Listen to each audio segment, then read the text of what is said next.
and he said suddenly it was like a huge hand just like pushed me out, and then I realized it's water, and there were I think about 20 of them, and probably about 12 have made it out alive.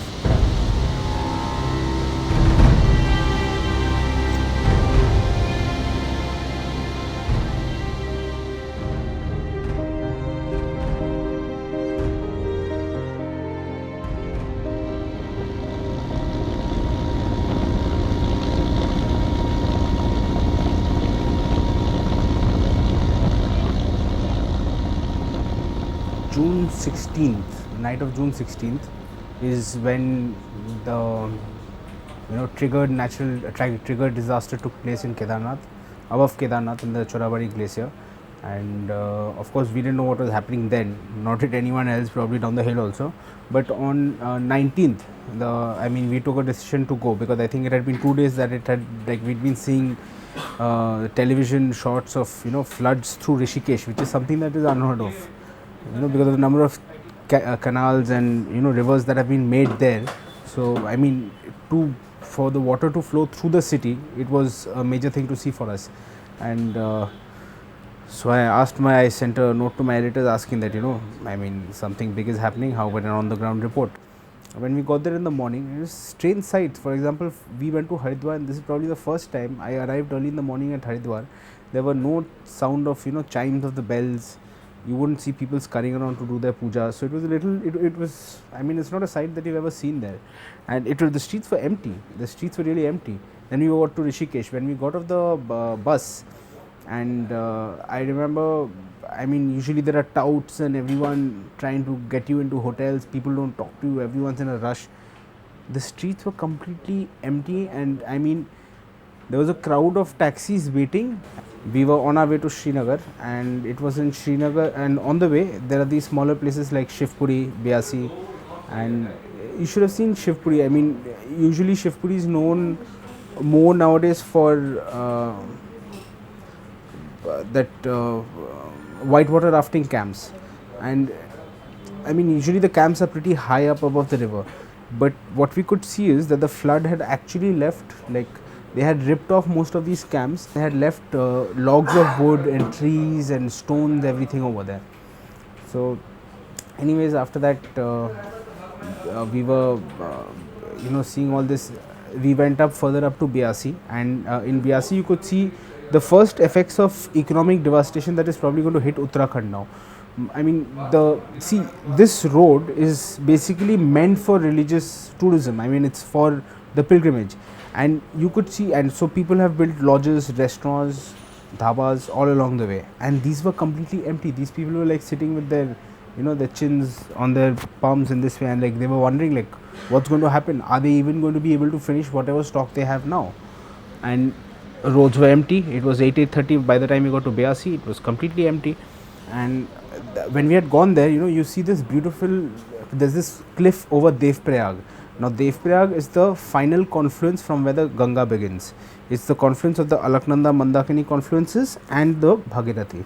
So there's this cliff right above the confluence where you can look at it, and you usually just before, other than monsoon, you can see there's the brown muddy river of the Alaknanda Mandakini coming down one way, and it meets this beautiful bright green Bhagirathi.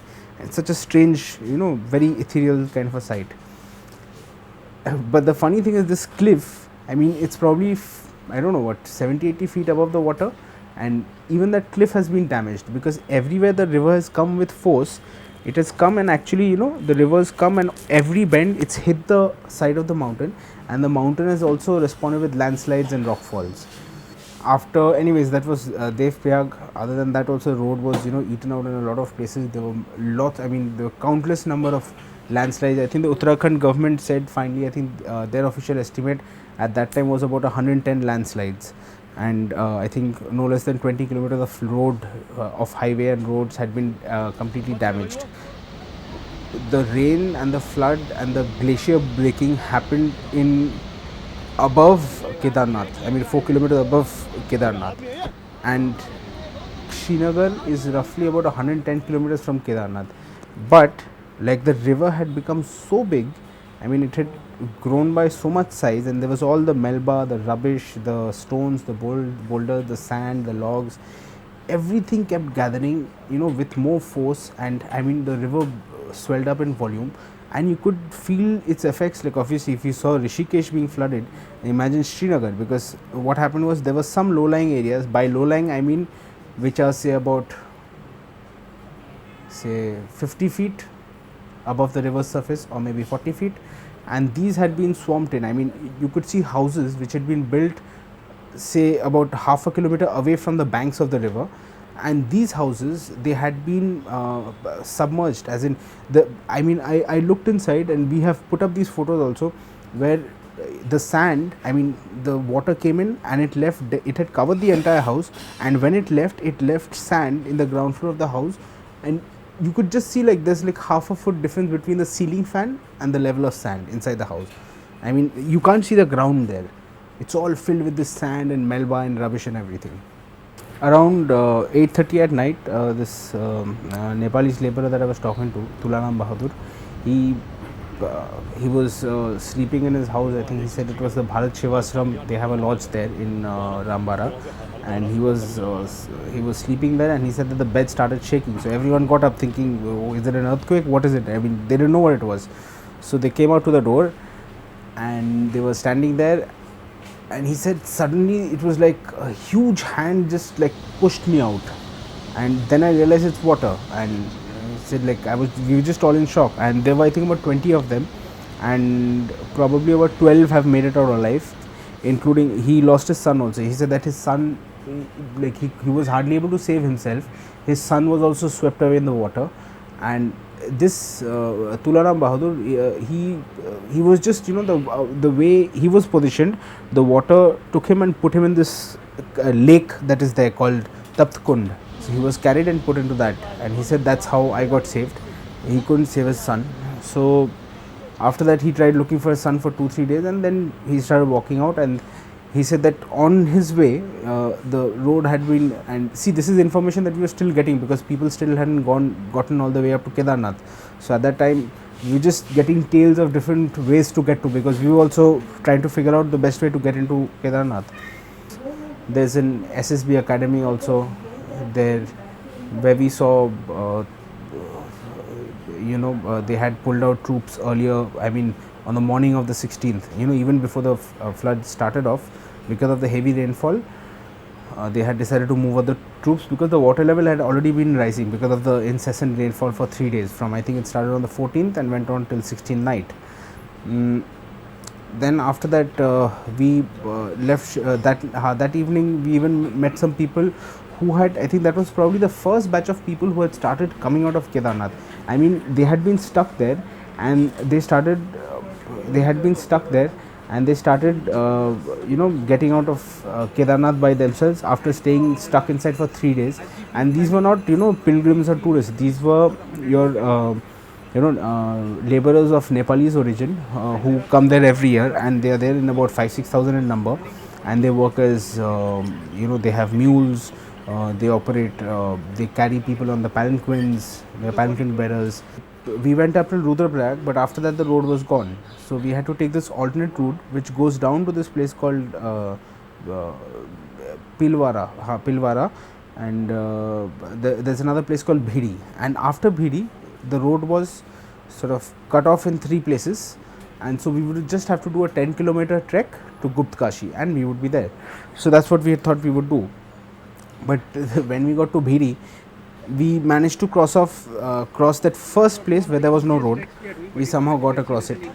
We went across the second one, and all the while there are survivors. So this is June 21st, and all the while, so this is 17th, so it's 17, 18, 19, 20, 21st. This is day 5, and there are people still walking out. And that is the first, and June 21st is the first day that the army actually got inside Kedarnath. I told Vijay that, there are people making it out, trying to save their lives, and we haven't even gotten to Kedarnath, and if we fall here, I mean, it's quite risky, because we are not people who are trained in mountaineering and climbing. So, I mean, I had to take a call and decided to turn back from there, because it was really risky. And as my boss correctly said, like, it's a story only if you live to tell it.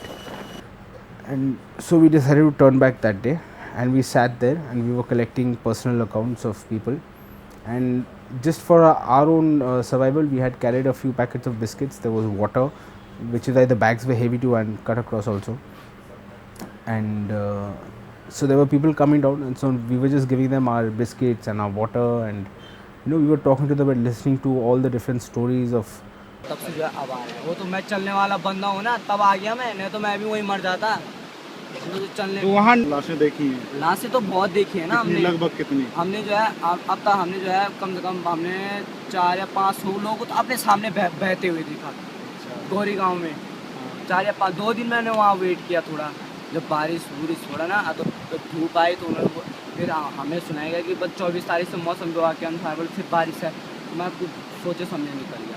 तुम्हारे दो केदारनाथ में तो पूरे रास्ते में लाशों की कोई गिनती नहीं सर। केदारनाथ से गौरीकुंड तक। आप क्या करते थे वहाँ? मैं काम करता था लॉज में। अच्छा, आप लोग भी? हाँ, आप भी लॉज में थे? हाँ। आप लोग? बच्चा ढूंढने गया, बच्चा गुम हो गया, 2 बच्चा। अच्छा सर, केदारनाथ से और गौरीकुंड के बीच में 10-10 लाशें एक जगह पे पड़ी हुई हैं रास्ते में। हम देख के आए 3 किलोमीटर तक 10-10 लाशें एक जगह पे पड़ी। लाश कोई डेड बॉडी कोई उठाई नहीं। तो 16 तारीख को आप लोग को खबर मिली थी किस चीज़ की? कि बाढ़ आ रही है या बारिश? नहीं सर, पहले कोई खबर नहीं। तो आप लोग को कितने बजे पता चला, मतलब कैसे पता चला, क्या हुआ था यार? बारिश सर थोड़ा सुबह ही से थी, लेकिन सर ये अचानक शाम को 7 बजे गौरीकुंड में इतनी भयानक नदी आ गई कि कम से कम नहीं बादल तो दिन भर ही बारिश थी, हल्की बारिश। And somehow, it was like, it is something that no one had ever seen nor imagined ever. And we spent the day talking to these people. There were of course people telling us tall tales of loot and everything else. On the morning of June 22nd, we left from Rudraprayag and went through this place called Ghansali, Mayali, and no, not Ghansali. We went through Mayali, and then we went from Mayali we went to Guptkashi. It was a little scary at times, but somehow the thought was like to get there and to do your job. And we kept pushing, and we got to Guptkashi, and we got there late, so there was no chance that we were going that day, because it took us like the entire day to get 100 kilometer distance in the hills. Even in the hills, okay, let's say your average speed would be 40, so it should take you not more than 3 hours to get 100 kilometers of distance. But when we got to Guptkashi, we saw a different scene. That is the first place where you can see of survivors of that there's been such a huge massive human tragedy. You see there are relief camps, as in there's this tent where people are eating, and you can see the pain on their faces. That is the first day that people were started to be pulling out. That is the day the helicopter operation actually started from Kedarnath. It was not going to be easy, but we decided to go ahead. The next morning we left for Sonprayag, because it was Sunday, and this was also the last day of flight rescue operations from Kedarnath and Jungle Chetty, which is where the last group of people were set there. And I think by that time around 50 helicopters were already working in that area, and so we had to get to that helicopter base where survivors were being brought in from Jungle Chetty, because you could only fly in and out of Jungle Chetty. But to get to that makeshift helicopter base, Gaurikund, there was a 9-kilometer trek. On Sunday, June 23rd, last day of rescue operations from Jungle Chetty, we headed out from, we got till Sonprayag, and from Sonprayag we started trekking, and we have this 8-9 kilometer trek before us to get to Gaurikund. This is one place in beach mein jahan par there's a waterfall. There's a road which is 3 inches wide. There's a path 3 inches wide, and you can see there's a sheer fall of 1,000 feet, and you have to go, and there's water falling also, and somehow you have to cover it. And these Jawans, they're so agile, and they're so confident and fit.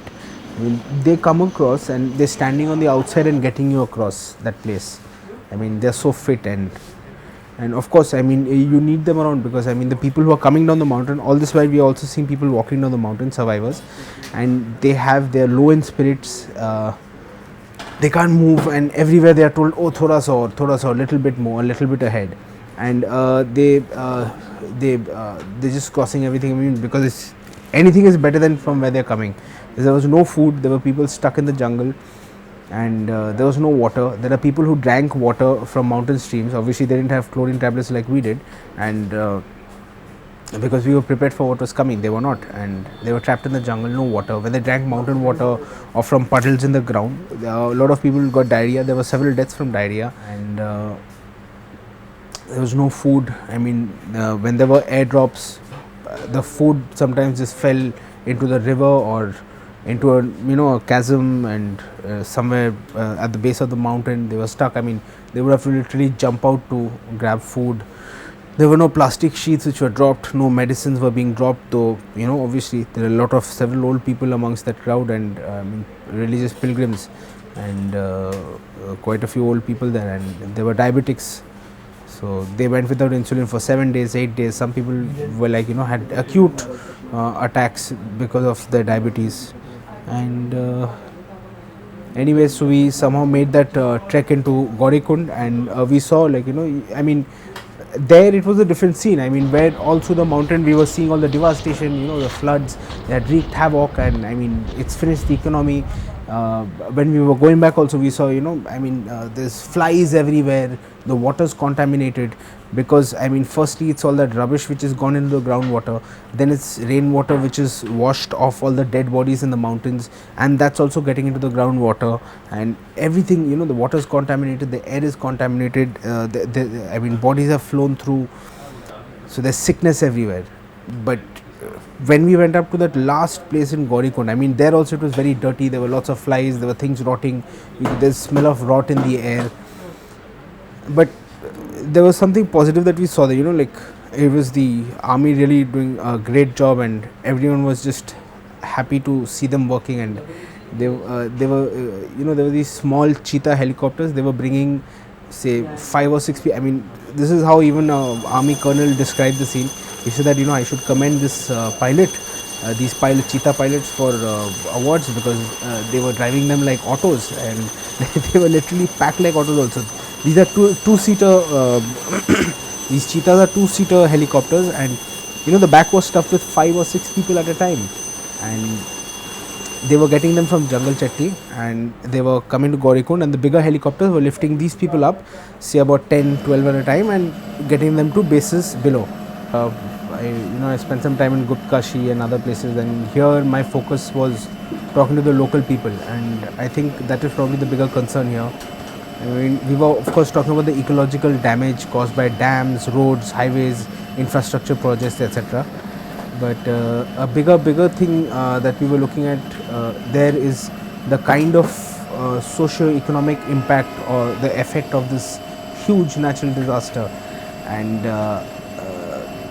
I think I mean, the entire economy is built around this religious tourism, and it's going to crash, because I don't think even in the next 5 years they are going to be able to normalize the situation. I mean, even if they build the roads, I think the assessment is of 10,000 crores worth of highway projects. I mean, road projects are required to build back those roads and bridges.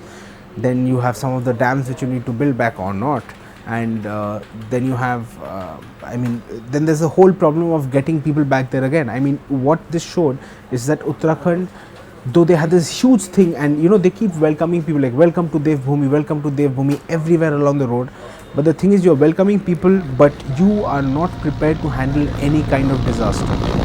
Just, okay, fine, natural calamity or something could happen, but I mean, look at all the reasons that led to it, and look at how unprepared the entire state was. Had it not been for the army or the NDRF, no one would have made it alive also. And even now, who and how are you going to build back? It's a tremendous task, and I just hope people get through this as soon as possible.